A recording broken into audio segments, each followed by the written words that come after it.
Hi Raz, very good morning. Very good morning, Ajay. How are you?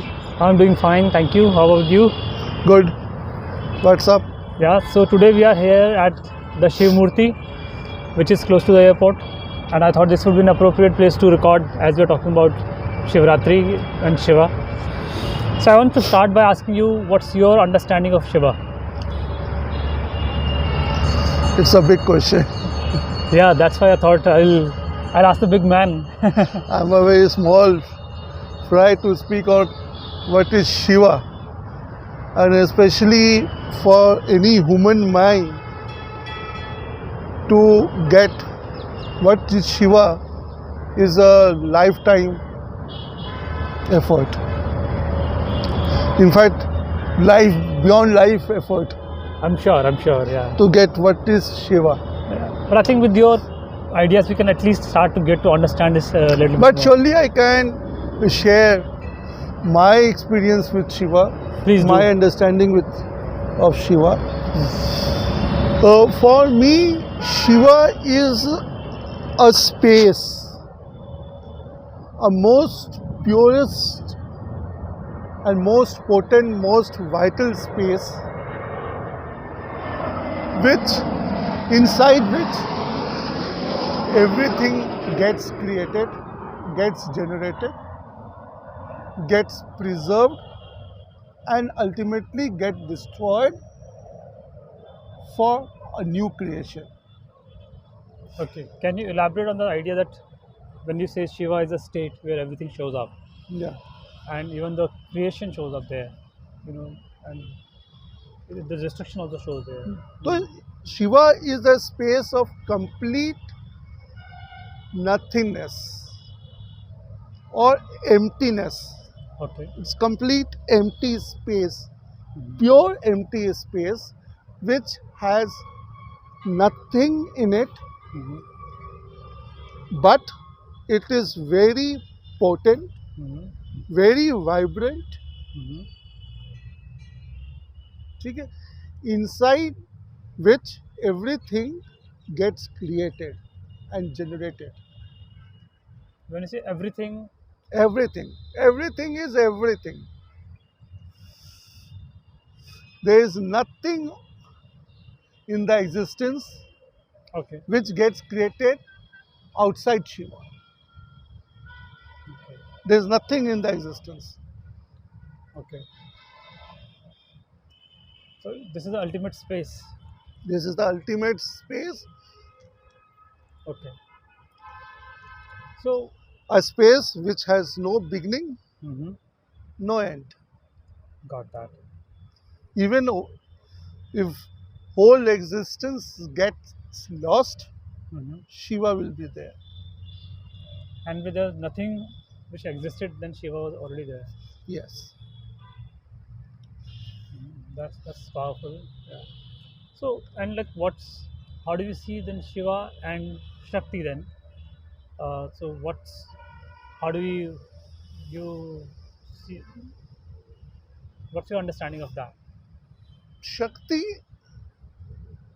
for, for every creation, first thing is generated inside Shiva is Shakti. Okay. Shakti is the most formless, most pure, most potent energy which gets generated from Shiva. Okay.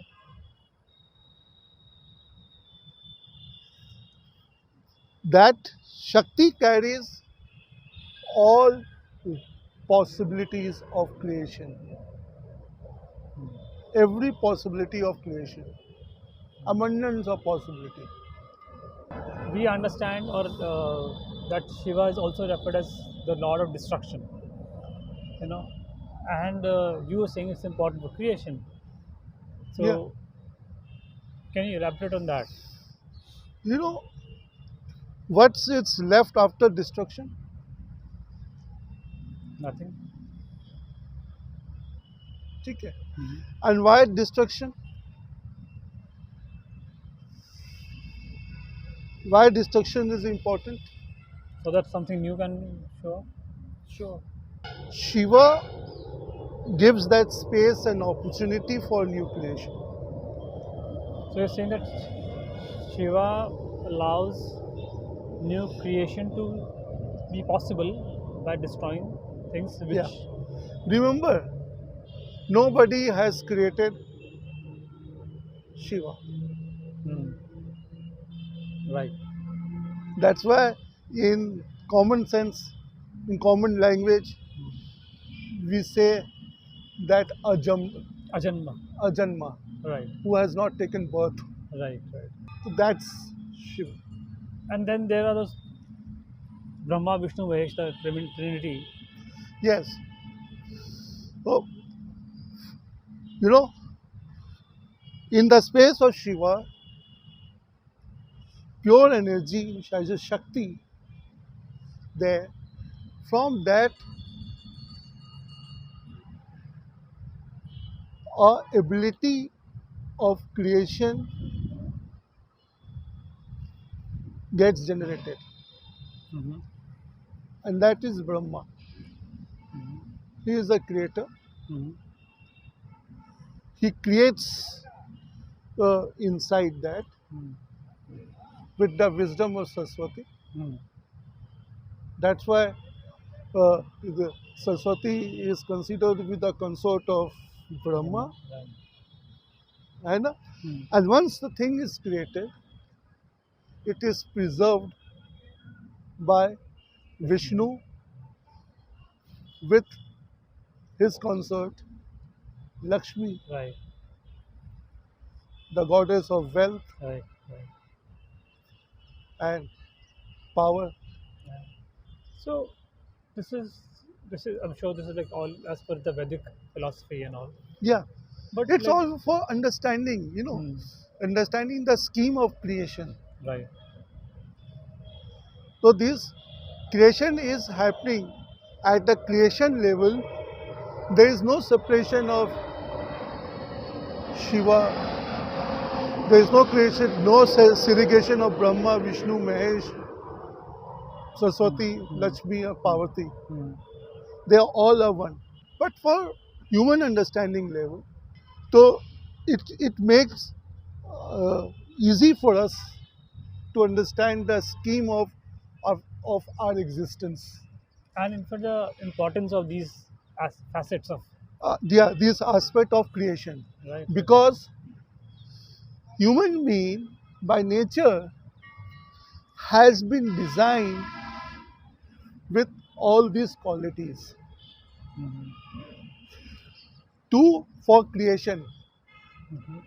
Human being. That's why human being, every human being at level Hmm. is God, Hmm. because it has the ability to create, preserve, and destroy things. Right. So, for human understanding, to use human resources, to channelize the human resources Hmm. in empowered way, these bifurcations are there. Right. In my understanding, Yeah. I may be wrong. No, no, it's fine. But then, so let me just ask you to go back to this thing that's Shiva state, right? And so, because we are normally limited by what we see, and when you say Shiva, this state when everything exists over there, so I'm sure this is much beyond our imagination, right? But we see the idol of Shiva normally, you know. Uh, so, and then I remember you were talking about that, like what's the difference between the physical form of it and then the non-physical form of it, like, which is much beyond that what we can see and The imagine and comprehend. physical aspect of anything, Hmm. ठीक है, is important for us Hmm. being human, Hmm. because we are presently in human form. Hmm. The physical manifestation of Shiva, Hmm. or over there you see Rama, Krishna, physical form, Right. is for us Hmm. to understand the magnanimity, because the invisible power of energy of Hmm. these creative Hmm.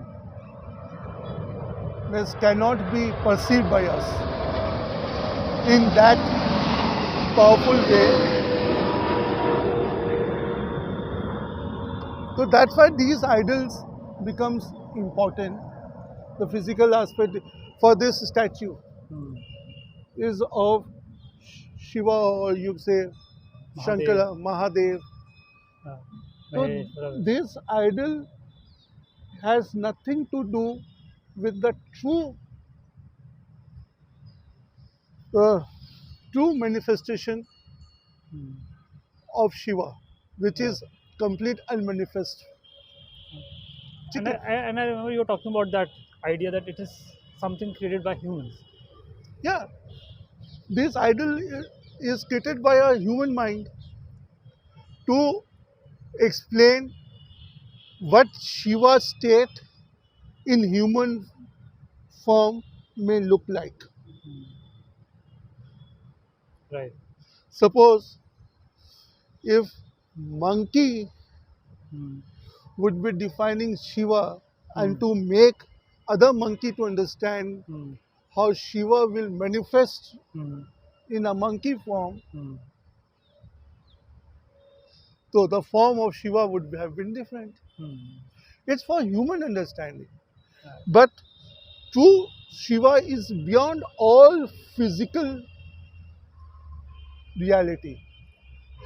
So if that's the case, then like people like me and you and otherwise, how can we invoke Shiva so that when you said that everybody Yeah. has got the ability of God-like You know, abilities to create and yes, destroy for and preserve, example, since we are talking about Shiva, right?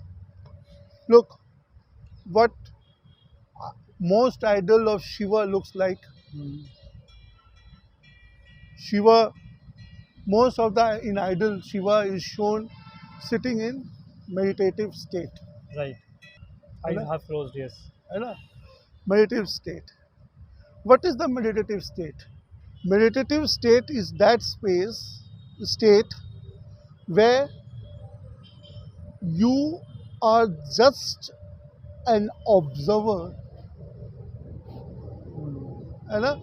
And you are sitting in stillness just as an observer witnesses thing without getting attached to anything.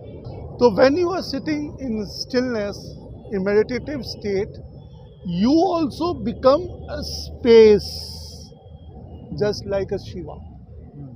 For example, you are painter also. Hmm. ठीक है? Hmm. How a painter can paint a masterpiece? Hmm. He can paint only when he is in a state of serenity. So all this idol make you present, so you have to let go your all reactive state, Hmm. you know. Hmm. You know, generally we are not designed to be stay in stillness, to Yes. stay in the space of emptiness Right. or nothingness. Right. ठीक है? We are generally designed to be in reactive state. We are reacting that why it's so hot, why Hmm. it's so cold, why it's so chilly, Hmm. why the person is behaving like that, Hmm. why I'm feeling pain, Hmm. you know. Right. But at the same time, human being is designed with ability to come out from this reactive state and attain that awareness where he can transform himself into a creative state. You know, creation and reaction are two different things. Yes. Absolutely. Yeah. You know, Yeah. so that's why these idols are very important I think to you. make us present in what posture we can attain the state of complete equanimity, Hmm. in the state of serenity, state of stillness, or emptiness.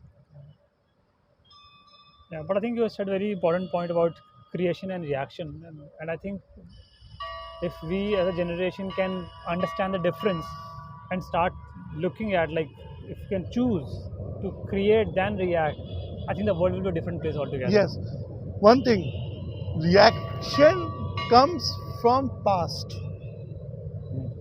Reactive mode always is coming from past, Hmm. and creation always take place in now. So, as what's your message, or, like, for this, today's generation, as we are getting more towards technology and we think that we can create anything, and people are talking about artificial intelligence. If humans have ability to, create artificial intelligence, and I'm sure they might get an idea that they are getting closer to what God can do. Yeah, So, what's your view uh, on that? I am very small person to tell anything to others what they should do.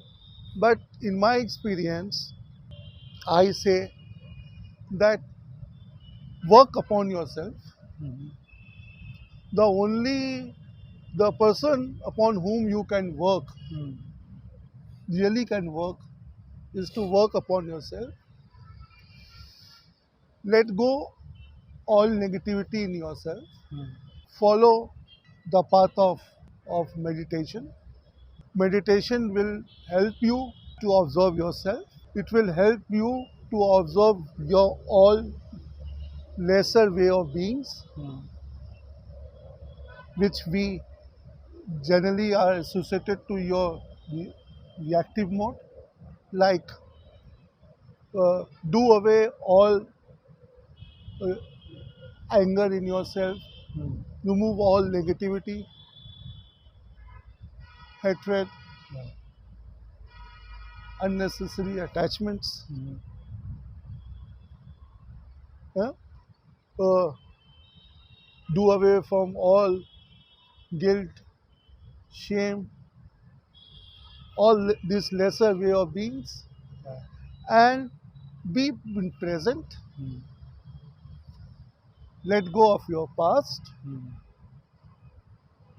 you know, Hmm. especially those past which uh, makes you to not to be present, makes it difficult for you to be in present. Yeah. To let go all those things and just focus on what you can provide, what new things you can create, how best you can deliver. Yeah. For example, a sports person Hmm. can only perform in a match Hmm. when he is in complete nothingness except focusing upon how to excel in his game, Yeah. how to perform. True. Great. Thank you, Raj. I think that's a wonderful thing to know from you, and it's always pleasure. Thank you. Thank you.